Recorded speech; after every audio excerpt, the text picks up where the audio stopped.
Ouais.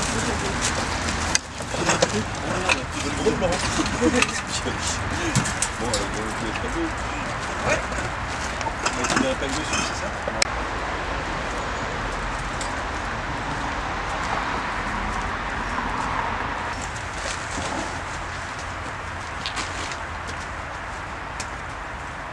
Le mec d'à côté, on sait que leur responsable les a prévenus, mais le proprio lui n'est pas au courant. Donc du coup j'ai pas eu le temps de voir qui c'était, donc dans le doute. Ça se trouve juste dans le camion là.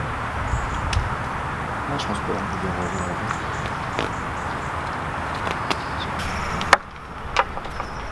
Ah, c'est pas mal.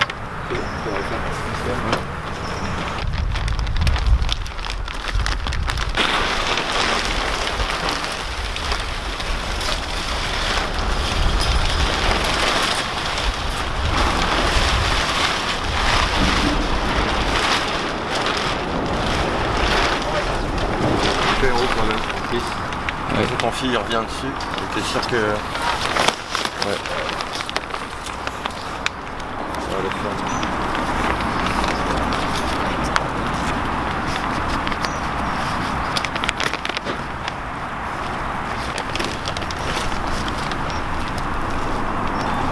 On va prendre les planches de bois qui sont là, je pense.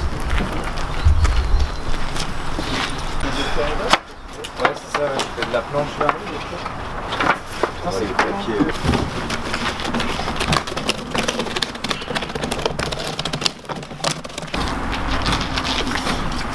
Étoile. C'est sûr qu'ils m'entendent. C'est un rouge que tu m'entends. Dans cet espace, il devient possible d'imaginer une pièce qui s'émancipe des normes de sécurité. C'est un amas minéral mis en lévitation par un jeu de tension et d'équilibre. Ces sangles sont attachés par divers procédés qui sont tous plus incertains les uns que les autres. Avec l'aide de 6 personnes, on a réussi à lui trouver un point d'inertie. Rappelons que nous sommes dans un non-lieu précaire, au milieu des squats, lieu de vie des migrants, c'est-à-dire au contact des conséquences politiques de nos sociétés. Je trouve poétique d'empêcher par un fragile procédé technique la chute inévitable de cette pierre. Et puisque des végétaux se sont développés à sa surface, il se révèle alors des jeux de matière et des qualités plastiques. Pour ma part, j'y vois une sorte d'allégorie de notre monde, ou de nos sociétés, vouée à s'écraser, mais qui grâce à cet équilibre incertain, à cette suspension dans l'espace, peut le temps d'un instant héberger la vie.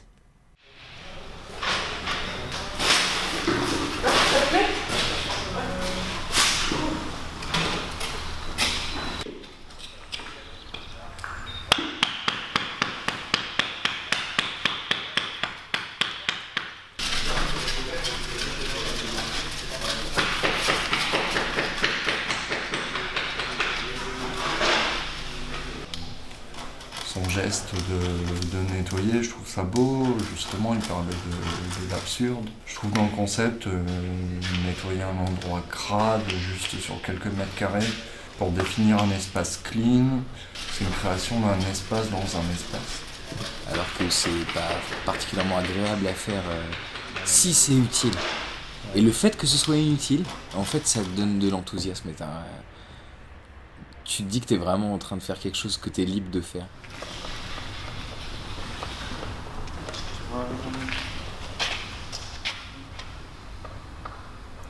Au départ, je déballe un kit de matériaux, une pièce à monter, à démonter. C'est un assemblage mural. Pour moi, c'est surtout un tableau. C'était sa 3e version, 3e temps d'existence. Donc, quand je réactive cette pièce, d'abord, je repense au modèle précédent. Et surtout, je m'adapte aux contraintes présentes sur le mur sur lequel j'accroche. Donc, je bricole, je trouve des astuces, et je me laisse guider par les trous préexistants. Et puis je place une structure, je pose des couleurs, je cherche des lignes, des courbes, des tensions. C'est pas bon.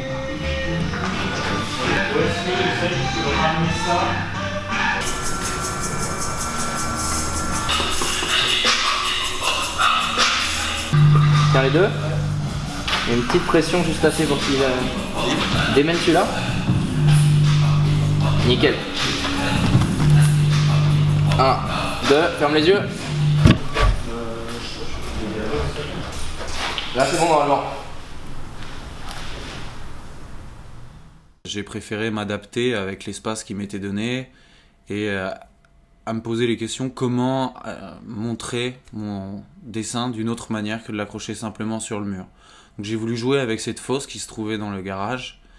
Donc le spectateur devait descendre quelques marches et voir le dessin dans le fond, juste éclairé par une simple petite loupiote. Donc les murs sont jonchés de saleté, de fumée, de poussière. Le sol était recouvert d'une flaque d'huile de moteur. Donc ce qui ramenait un côté très sombre, très angoissant, mais qui faisait aussi une corrélation avec le fumet du fusain ou la profondeur de l'encre de Chine que j'utilisais pour représenter cette cascade.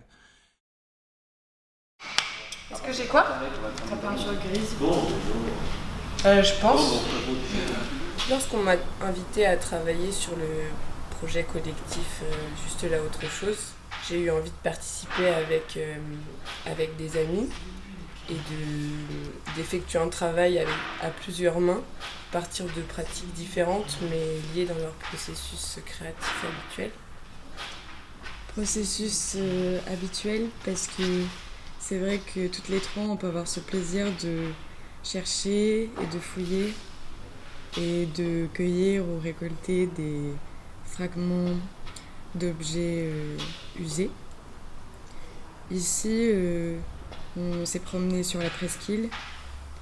Donc c'est un lieu plutôt à l'écart, à côté. Et on est tombé sur comme une déchetterie ou une accumulation d'objets. Donc c'est vrai que c'était plus comme une fouille. Et l'idée, c'était de réaliser un travail d'assemblage avec les objets et matériaux trouvés, donc de travailler in situ et d'essayer de les intégrer aux éléments préexistants du lieu, donc comme certaines lignes sur les murs ou traces ou résidus. Et ça passait aussi par un travail de recouvrement pour y révéler les détails et certaines aspérités du lieu.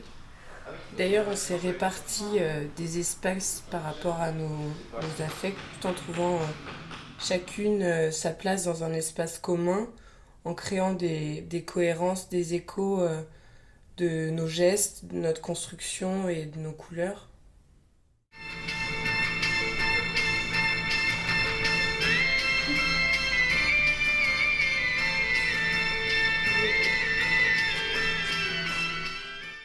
Après, on a travaillé presque 5 jours continus, donc la notion de temps était plutôt importante. Au final, on peut dire qu'on a repris les codes de monstration d'une exposition avec le matériau pauvre.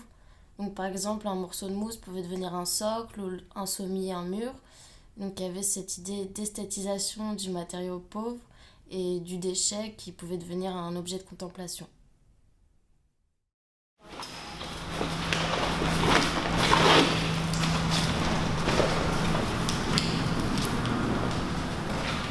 Non, on ne sent pas comme ça. Ça va bien avec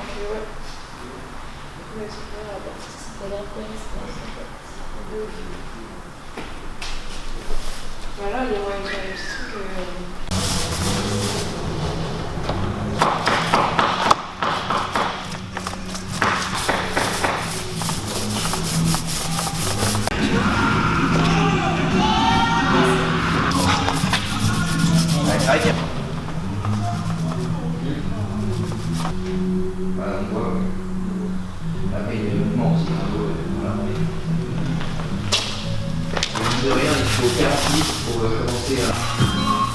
De toute façon, on ira trouver des lumières. Non, il m'assure juste dans une photo d'accrochage, tu vois, dans le même lieu, le même fond, le même sol. Et ça fait vraiment, tout le monde, ça te donne envie de faire plein d'autres choses, tu vois. Ouais, j'ai pensé ce matin. Genre ça change, et puis le lieu, les couleurs, les atmosphères, tu vois, c'est plus fade, insipide, monocorde, tu vois. Genre. Mais finalement, c'est aussi confortable en fait d'avoir des choses préexistantes. Bah ouais. D'avoir du tout, tout à faire. Tout à faire. Et pourtant, tu pourrais penser que c'est.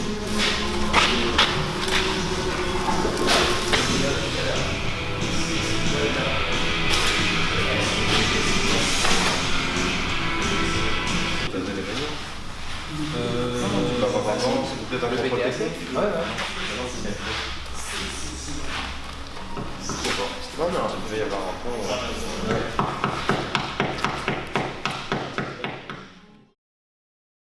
repris au pied de la lettre le titre de l'exposition, Juste là autre chose. Et donc tous les jours je me promenais et je me suis basé sur l'anamorphose.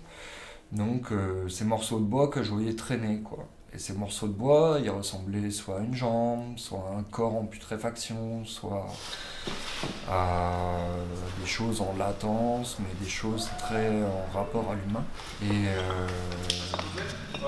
Et j'en ai fait le prélèvement, puis l'assemblage. Tout ça pour figurer cette figure humaine un peu mise à l'écart, un peu en solitude et en décrépitude. Un peu comme si on avait oublié un SDF, ou un SDF qui serait mort de froid depuis 3 mois. C'est ce que j'ai voulu signifier en fait dans cette pièce. Cette architecture Je me suis toujours intéressé d'une quelconque manière à l'architecture et au paysage urbain. Ici, dans le cadre de cette installation, je me suis intéressé au texte du rappeur Hugo TSR, qui raconte comment il arpente la grande ville, en haut des tours, qu'il a décrit bruyante, noire, dangereuse, crachant son venin. Cette ville, il va la comparer au jardin suspendu de Babylone, à un certain Eldorado, un idylle de vie que l'homme n'a eu de cesse de chercher. Car aujourd'hui, nous sommes des explorateurs d'un monde moderne, aventuriers d'une nouvelle ère, cherchant l'évasion, les traces du passé. Dans les chantiers, les squats, les friches, les échafaudages, il faut trouver la faille, cet interstice qui nous permettra de pouvoir accéder dans ces espaces cachés ou difficiles d'accès. Le fait de pénétrer dans ces lieux est en quelque sorte la récompense de l'exploration urbaine. Face à une impasse donc, l'humanité ne voit plus que des tours qui se dessinent, des villes verticales. Il nous faut donc trouver des moyens pour arpenter ces tours, se libérer, trouver l'Éden qui nous offrira la lueur du ciel.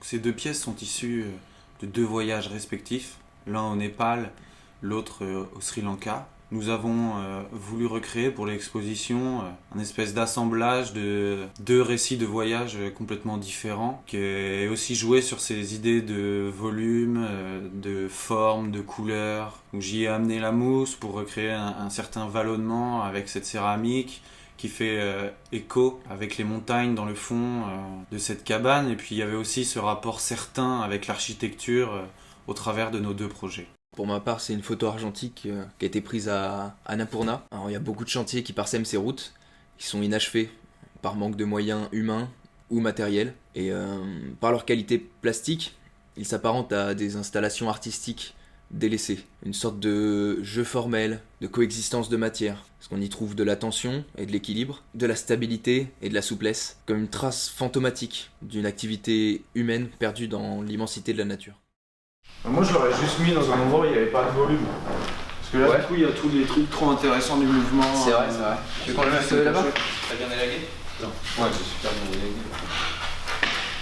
Ah, c'est en mousse. Ouais. Ah, c'est vrai que c'est pas mal là aussi. Parce que là ça reprend bien une forme aussi, là, ça l'épouse. C'est vrai que c'est pas mal. Hein? Là je pense qu'il y a plein de trucs comme ça, je pense que ça va être des photos, on creuse au fur et à mesure.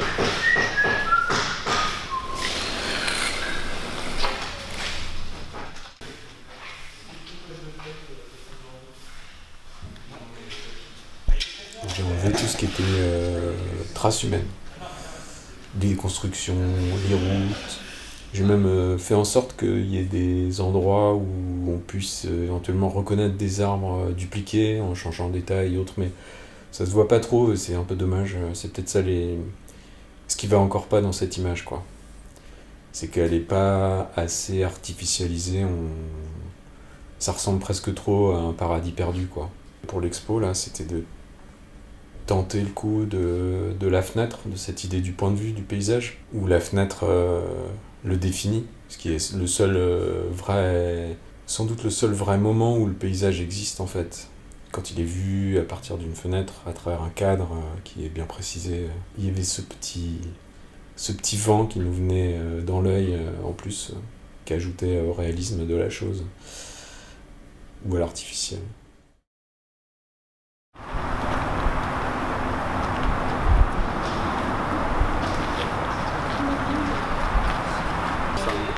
Yeah.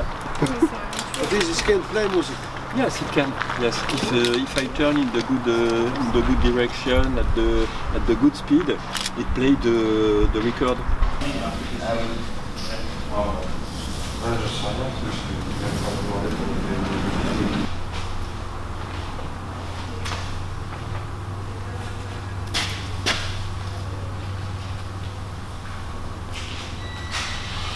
Les bords. Mais je vais faire les bords. Faut égaliser. Ce qui est intéressant, c'est de s'adapter, de s'installer pour un temps de travail dans un lieu qui n'est normalement pas fait pour ça. Il y a une concentration à plusieurs qui s'installe, un atelier éphémère et un peu absurde. Si on prend les choses simplement, il y a deux manières d'aborder ça. On peut vouloir se fondre dans l'environnement ou le contredire. Ici, on a un peu fait les deux. Moi, je trouve qu'on s'est foiré. Ça ressemblait trop à un truc qui sait pas trop ce qu'il est entre un truc de Capla, une maquette d'archi, et ça ressemblait pas du tout à un détail qu'aurait pu exister dans le garage avant, ce que je voulais. Mais là où c'est réussi, c'est que ça ressemble un peu à rien faire. Ouais. Et il est bien celui-là, il y a 2 traits. Il y a 4 traits.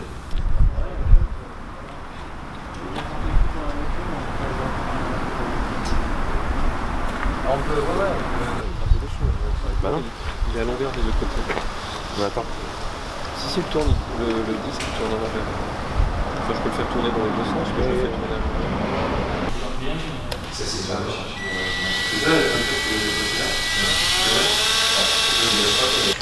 Allez, c'est parti. C'est comme des bigoudis un peu. Ouais, c'est ça. Ouais. Mais au pire, je pensais faire plutôt un U. Genre, tu pars de.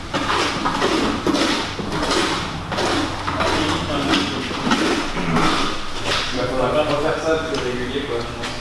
Des billets de ouais, grave, à fond. C'est un nouveauté, non?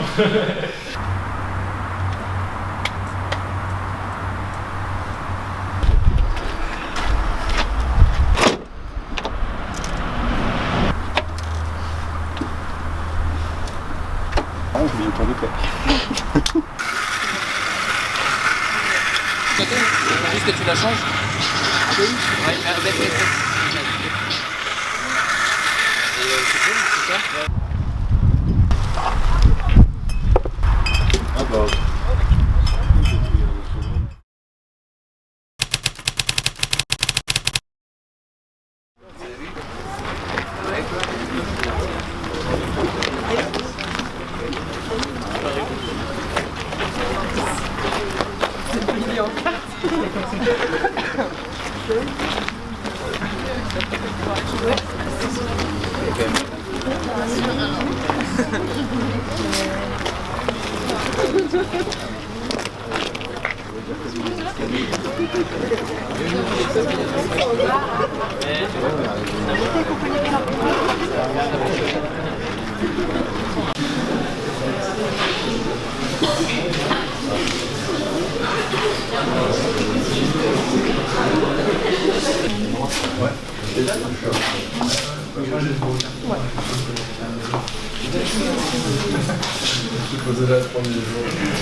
Laurent, il revenait me voir pour me dire mais là et tout, faut que ce soit bien net, sinon ça sert à rien de le faire. Il m'a bien cassé les couilles, il avait raison.